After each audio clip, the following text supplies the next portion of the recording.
My name is Lasse, Cato. I'm the head of communications at Bacon Production. We're the production company that produced I Want You to Panic, and we're so lucky to have Nina signed with us. Yeah, and my name is Nina Holmgren, and I'm the director here at Bacon. I Want You to Panic is a short film about climate change, and it's basically we follow a family who are passive throughout the film and are not seeing the fire right in front of them.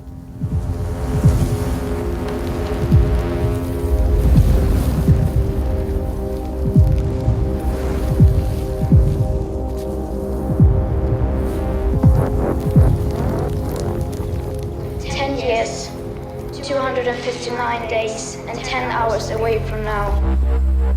We will be in a position where we set off an irreversible chain reaction.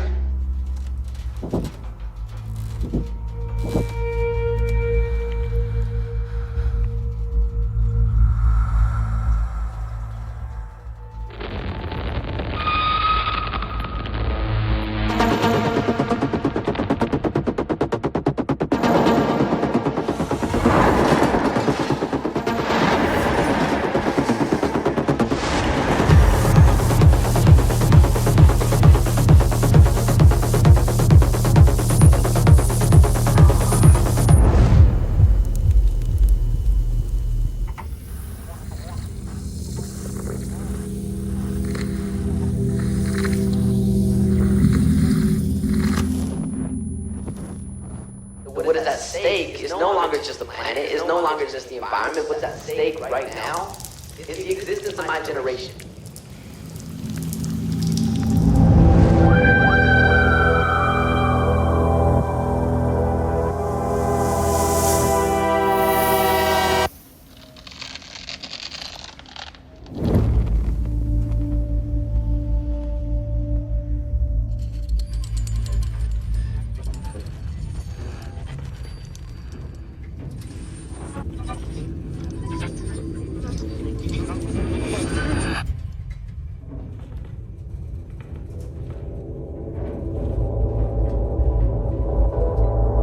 I want you to act as if the house was on fire.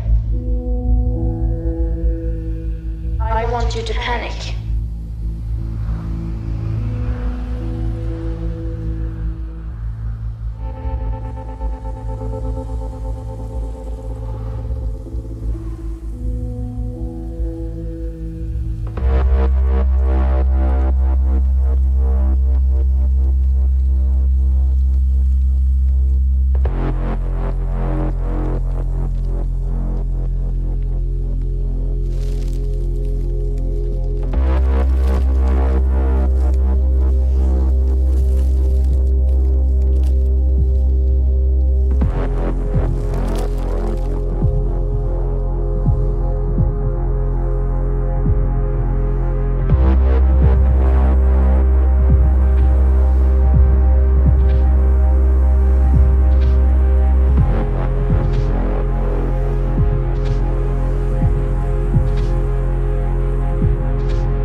So it was Nowness approached me and asked if I wanted to pitch for the series they were doing, which was called Survival Season.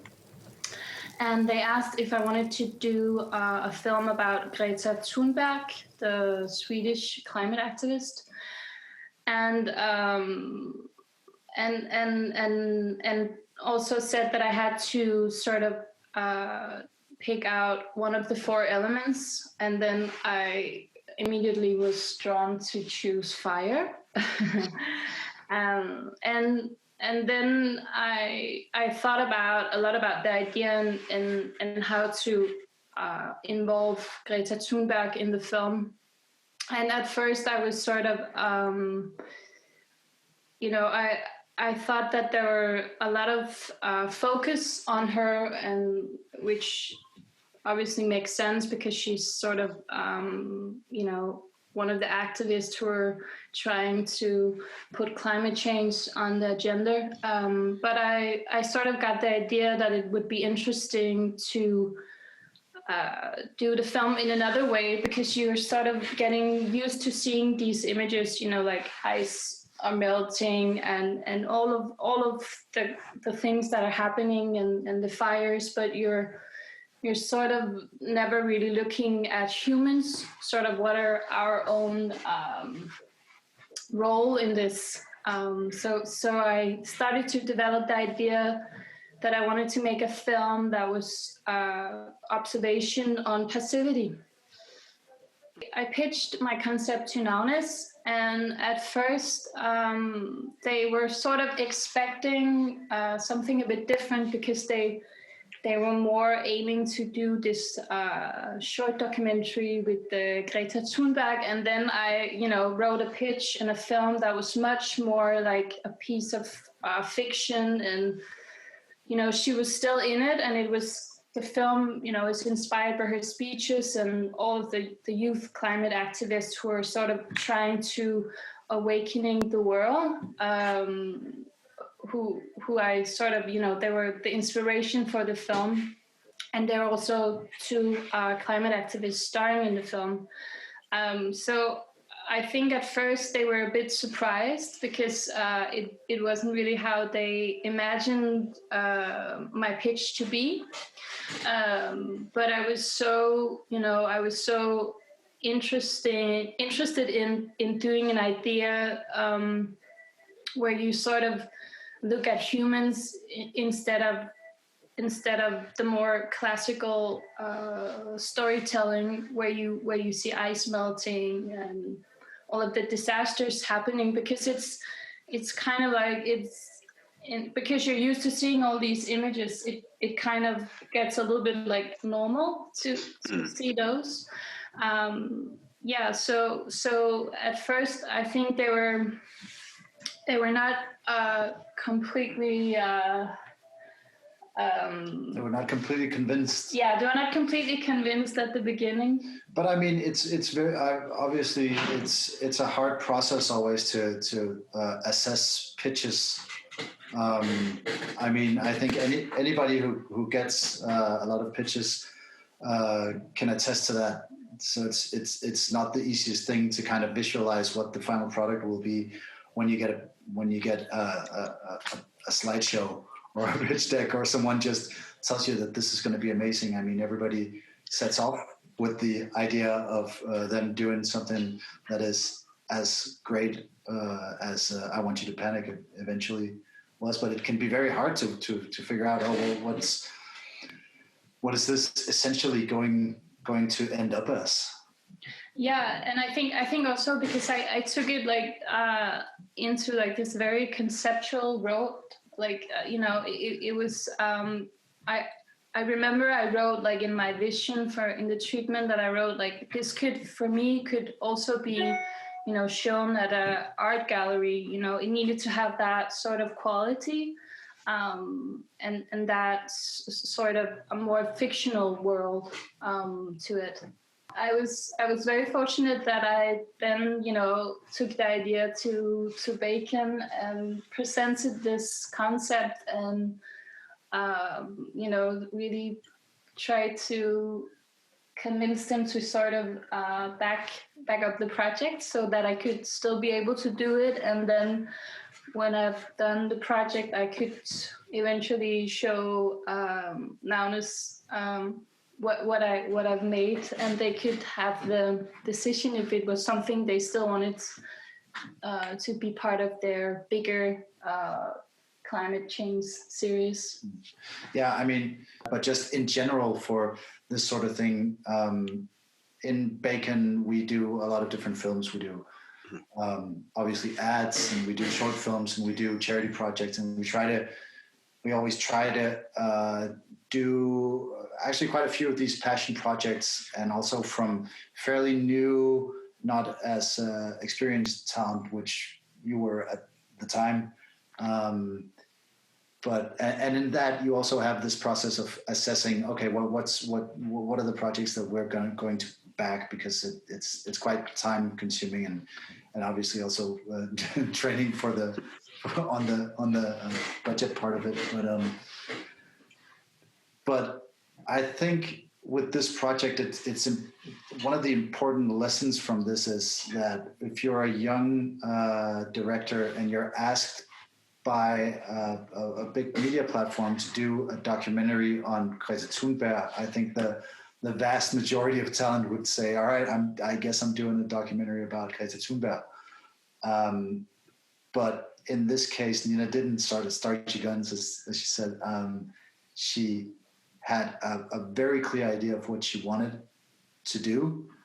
One of the things that we really value is a director who really has a gut feeling about what they want to do.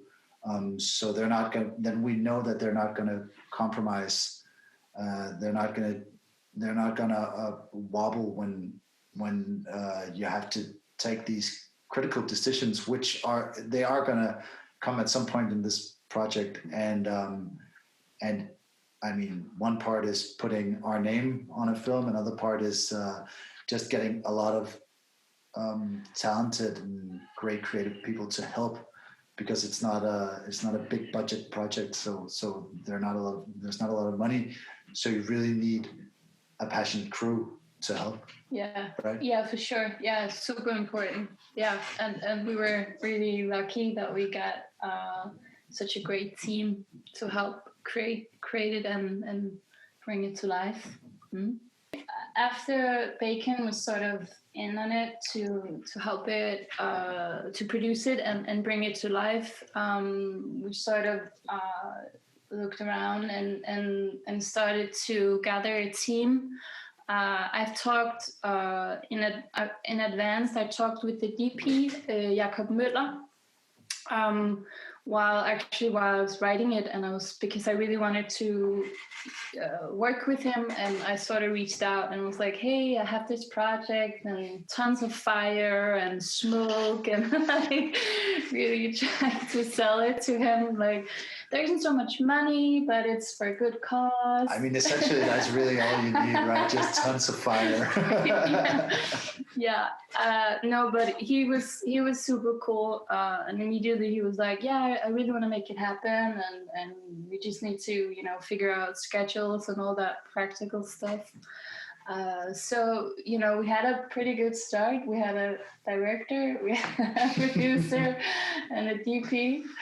And then I think, one of the larger thing in the film was sort of like, how could we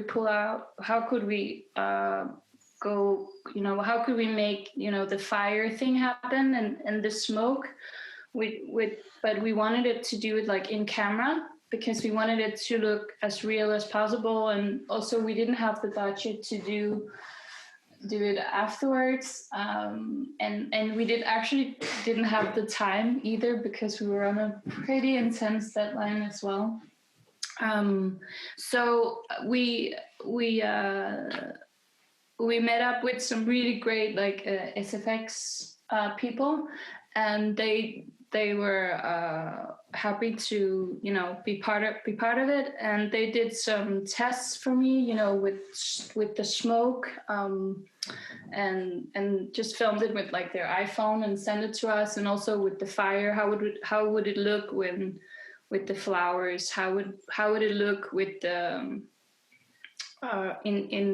in the hand, and all of these things, which really helped that we sort of already had the test for how would it look specifically. So when we were on set, we sort of already had tested out everything, which was a really big help to sort of do that.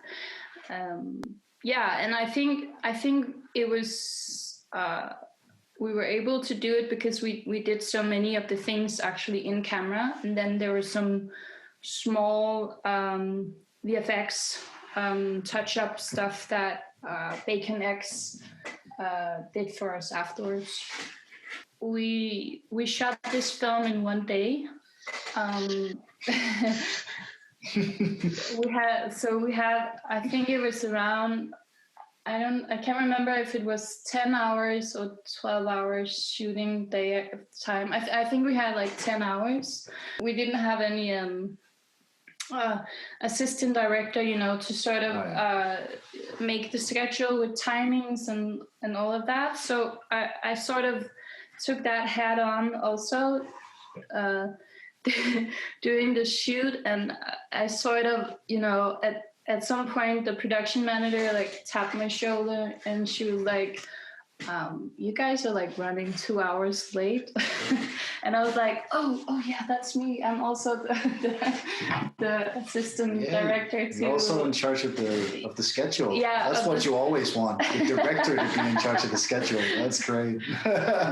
yeah. So I think it was basically to sort of get as much as possible during the day. But luckily it went really well. After the first 2 hours, I was sort of like, okay, let's sort of get this going.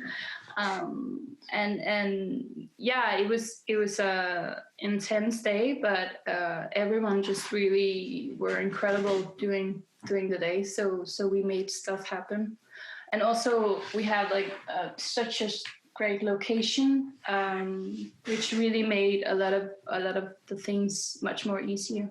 Yeah, and I think it's incredible how passionate and super creatively driven people just rally around each other time and time again, and you can really sense that in a project like this. I mean, we do quite a few of this type of projects, and every time it's incredible to see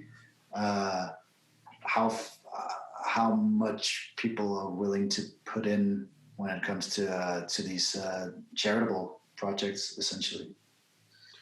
I think also I just want to add, like, one of the obstacles was also we did the nails on fire, and we did those in camera, and it was sort of at a point where the hair and makeup, who was sort of, responsible for doing that. And she was sort of like, at some point she was like, we were just about to shoot it. And she was sort of like, I don't want to take like the risk of this, if it goes wrong. And some other people were like, oh, is it safe to do this? And luckily, like, the DP, he was really like, we need this shot. We need to make it happen. So he was like super pushy, which I'm really happy for today. And then it the cast, the actress that we had, she's like super, super cool. And she had like no trouble with how we were gonna do it. So it was basically. I mean, it was risk assessed prior, so it's not just that we ask people to set their hands on fire. No, not at all. But it was definitely the one sort of shot that was the most like. Yeah, it's super impactful. Doing the day, but it turned out like super great, and it was we sort of had like. Water and somebody, safety people, safe, what do you say? Like, you say like, the SFX people. So like safety personnel. Yeah. We had like safety persons around, but it was just sort of that shot that ended up being so big for the film that it was like so close to that being made. When we filmed everything and we started the edit, and I remember entering like the edit room, and then the editor was just sitting like, and he's just like, with lights in his eyes, and he was like, "This is incredible," and that sort of like excitement, and I could really see that it sort of, it just, we're so close to what we sort of envisioned at the beginning. So I think at first that was just the biggest success for us, that we were able to create something that really were very similar to what we had in mind. So we sort of sent our first cut we sent through to Nowness, as that was part of the agreement, and luckily they were, super into it, and they thought it was a perfect fit for their series called Survival Season. So luckily they said yes and took it as part of it. I was super happy to win the D&AD award for Best New Director. It really means a lot, and I'm just super happy that people are responding so well to the film in general, because it's an important topic that I wanted to treat a bit differently, and it's really. I'm very fortunate that people have been so interested in the film and in the project overall. So yeah, it's a big honor. Yeah, I think it's also it's a great combination of, obviously it's just so wonderful to see Nina being recognized for her incredible talents, and then that is also combined with a film that's super important. I mean, I guess the goal for the film to start out with was to raise awareness about the climate situation we're in now, and the issues that we're facing in the future, because unfortunately it's still very, very relevant. But I mean, we've talked about that. It's nice to see this film keep popping up, because it means that some people are still interested in this topic. I mean, sometimes I see it in places where I know for a fact that we're not the ones who put it there. So that means that the topic actually interests people. People want to watch this movie, share it, perhaps even rewatch it, and I think that Nina's incredible talent is definitely a big factor in that. I mean, as you guys seem to have also recognized with this award, you know. Oh, thank you. Yeah, kiss ass.